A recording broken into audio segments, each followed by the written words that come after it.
When you insert a gene, the DNA can rearrange, can delete genes, turn them on permanently, turn them off, can create mutations up and down the genome, and these can create unpredicted allergies or toxins or new diseases or nutritional problems. And in fact, Kirk Azevedo, a former Monsanto sales manager, recalls a discussion with a scientist working for the corporation on the subject of completely new protein patterns that appeared in a field test of genetically modified cotton. He said, well, in looking at the mother or the parent product and looking at the other one, the genetically modified one, there's several different proteins, not just the one we want, but there's also a different spectrum of various lengths of protein in there too. And that concerned me. I, at the same time, was studying prion diseases, or like mad cow type disease. It is disease spread by proteins. So I said we should destroy all the seed that is being produced from these trials. And when I presented that, I said, oh no, we're not going to destroy the seed, we're going to feed it, like we traditionally do. And that's where I had a big problem. If we're going to feed that seed that has proteins that are just new, I mean, just brand new we don't know anything about, going into the food supply, what I got from Monsanto was, we're doing it everywhere else and we're going to do it here too.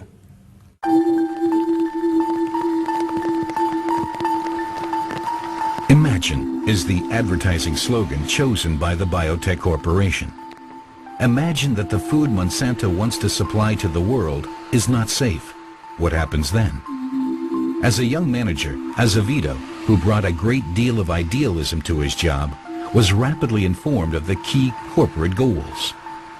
Coming to St. Louis and talking about these ideals, I was pulled aside by one of the vice presidents, and he said, we're not necessarily about all these good things, reducing waste and feeding the world, we're about making money. From its headquarters in St. Louis, formerly the gateway to the West for frontier settlers, Monsanto hopes that American gene technology, patent-ready technology, will go on to conquer the world. Securing resources for itself is at the top of the company's political agenda, which is why it rapidly succeeded in pushing through approvals for the new products. The word was cooperation with government and regulatory agencies. Now, you have to read between the lines. What does cooperate mean? I mean, you know, cooperate means you shake hands. Enjoying an inside route to the corridors of power, Monsanto was able again and again to place employees in influential positions. Through Washington's revolving door, corporate players continually traded posts at the licensing authorities, later returning to high-paid board positions at the company. In the early 1990s, a blatant scandal played out behind the scenes at the nation's capital. It was about nothing less than the fundamental decision on whether genetically modified organisms should be allowed to enter the food supply at all.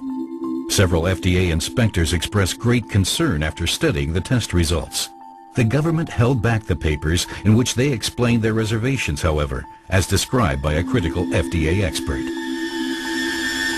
He said that they believed it presented unique animal and human food safety concerns. Those were his words, unique food safety and animal safety concerns. And he emphasized that even a slight shift in a constituent of a plant that might not have an effect if humans ate it, because of the level at which they would consume the plant, he said that same plant can be a major constituent of the farm animal's diet, and therefore could create major problems for the animal, and then for the human consumer of either the meat or the milk or the eggs of that animal. And that's why they felt that it was a very serious matter and had to be carefully tested. These tests were never conducted, however, just as the critical FDA memos were never publicized.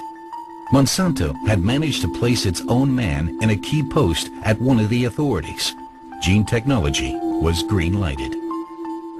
This, I believe, is one of the greatest frauds ever perpetrated by any government in history. The current U.S. president demands that world hunger must be fought with American gene-modified food, no less, to the delight of the biotech companies. There was even laughter at the idea at a luncheon table of the idea that was now, just then, coming out about how it was going to help the poor people and the poor nations of the world. It was a cynical laughter and joking about that notion. For the sake of a continent threatened by famine, I urge the European governments to end their opposition to biotechnology. The concept that genetically modified crops are needed to feed the world is not only a terrible spin and lie, it actually works against feeding the world. It gives the impression, first of all, that production is the key point in feeding the world, when in fact we have more food per person than any time in human history, and 30,000 people die every day from starvation. So it's not production. The second thing is, genetically modified crops, on the average, don't increase yield. They actually decrease yield so far. It's basically a public relations spin, and it sort of creates this moral dilemma for those who are against the technology to feel, well, how can I be against the technology if it'll help starving people? UN Special Correspondent John Ziegler recalls the resistance to gene technology at the highest political levels. Monsanto totale Aggressivität, auch diffamierend, über natürlich ihre Leute in der amerikanischen Regierung, das habe ich erlebt. Ich wurde dann in der Generalversammlung in New York im November vom amerikanischen Botschafter ganz massiv angegriffen, beschimpft, gesagt, ich bin verantwortlich für die Hungertoten in Sambia. Ziegler had dared to criticize Monsanto for wanting to import genetically modified seed into the African country under the pretense of delivering aid supplies, despite legislation there forbidding it. 75% der Bevölkerung, vor allem in Schwarzafrika, leben im Elend. Wenn dazu noch die Finanzknechtschaft der Patentmogule käme, dann wäre es diese Völker geschehen.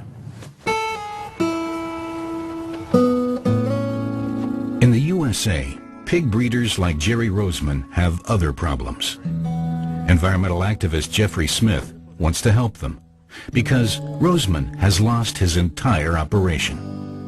He thinks it has something to do with the feed.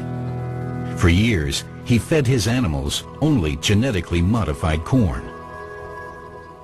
The females, the pigs, ultimately we had three outcomes. They were either sterile, they were in the true false pseudo-pregnancies, or they delivered a bag of water.